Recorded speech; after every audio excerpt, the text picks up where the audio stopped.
GDA Sindh अंदर कहिड़ी सियासी तब्दीली आणे सघियो आहे? छा GDA मुस्तक़बिल में पीपल्स पार्टी जो मुतबादिल थी सघे थो या हिन वक़्तु GDA आख़िर छो ख़ामोश आहे?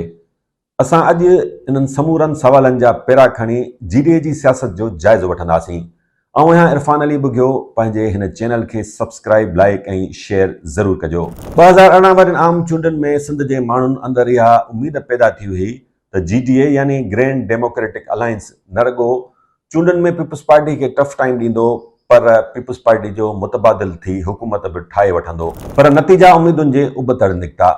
जेतोणीकि चूंड मुहिम दौरान त GDA सिंध जे माण्हुनि खे उमेद खां वधीक नतीजा ॾिना, यानी GDA जे चूंड मुहिम जे जलसनि दौरान सिंध जे माण्हुनि हज़ारे लखनि जे तादाद में शिरकत कई।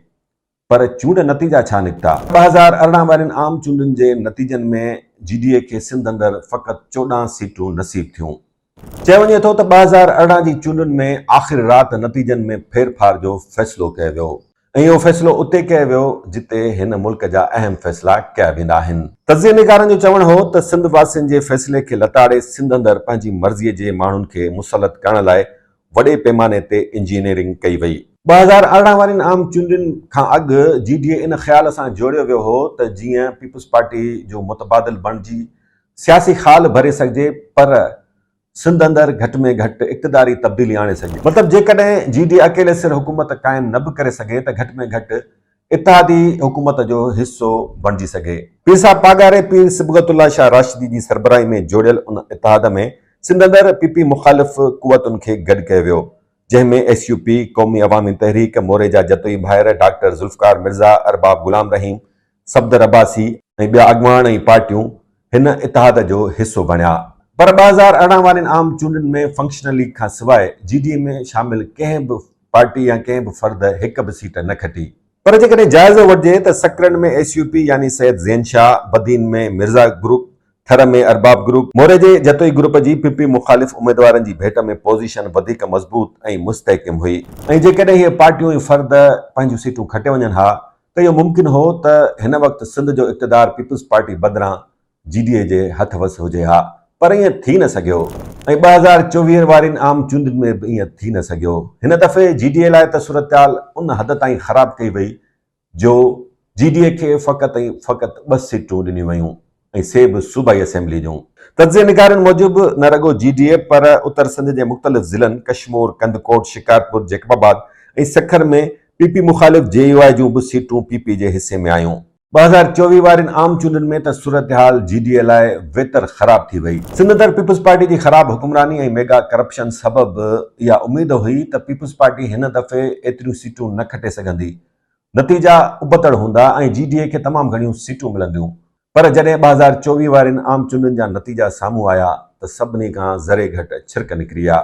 पीपल्स पार्टी खे हिन दफ़े बि सूबाई असेंबली जूं 85 सीटूं ॾिनियूं वयूं ऐं ईअं पीपल्स पार्टी सिंध अंदरि हुकूमत टियों भेरो क़ाइमु करण में कामयाब थी वई। GDA हिन दफ़े बि पीपल्स पार्टी मथां धांधलियुनि जा इल्ज़ाम हणी तहरीक शुरू कई।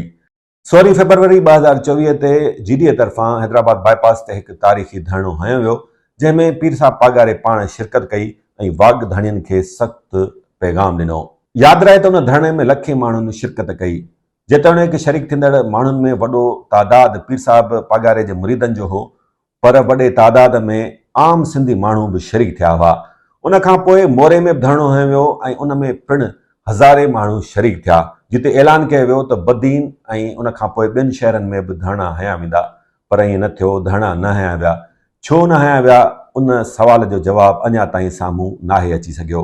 तोड़े जो GDA जी क़यादत पीर साहब पागारे वटि आहे, जंहिंमें न रुॻो फंक्शनल लीग जहिड़ी वॾी अवामी सघ रखंदड़ पार्टी, पीर सदरुद्दीन शाह राशिदी ऐं सैयद ज़ैन शाह जहिड़ा सरगर्म अॻुवान, अयाज़ लतीफ़ पलीजो, ज़ुल्फ़कार मिर्ज़ा जहिड़ा मुक़र्रर, मुर्तज़ा जतोई जहिड़ा तजुर्बेगार सियासतदान मौजूदु आहिनि। पर पोइ बि आख़िर छा सबबु आहे जो GDA सिंध अंदरि PP मुख़ालिफ़ आम माण्हुनि खे उहे नतीजा न पियो ॾेई सघे?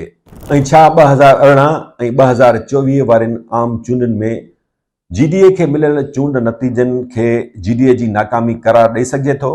इन सवाल जो जवाबु त सिधो सादो आहे त GDA 2018 ऐं 2024 जी चूंडनि दौरान अवाम में हमदर्दियूं पैदा करण सां गॾु भरपूर सियासी मुहिम हलाइण में त कामयाब थी वियो ऐं वॾो इम्कान हो त GDA घटि में घटि सिंध अंदरि एतिरियूं सीटूं हासिल करे वठंदो जो या त हू इतादियुनि सां गॾिजी पाण सूबाई हुकूमत ठाहे वठंदो या पीपी मुखालिफ़ हुकूमत जो इतादी बणजण जी पोज़ीशन में अची वेंदो। पर ईअं थी न सघियो। ईअं थी वञे हा जेकॾहिं फ़ैसिला अवाम पाण करे हा, फ़ैसिला ॿियूं ताक़तूं न कनि हा। हाणे अचूं था GDA जी मौजूदा सियासत तरफ़।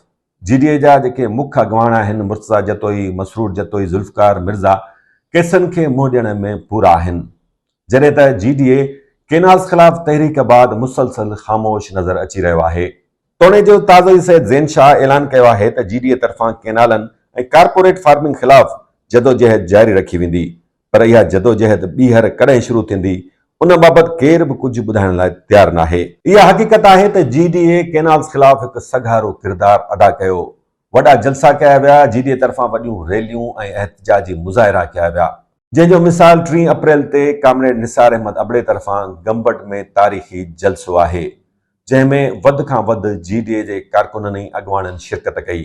उन बाद 18 मई ते कराची में हिकु तमामु वॾो तारीख़ी जलसो केनाल्स ख़िलाफ़ मुनक़िद करण जो ऐलान कयो वियो, पर इहो जलसो पाक इंडिया जंग सबबि मुल्तवी कयो वियो।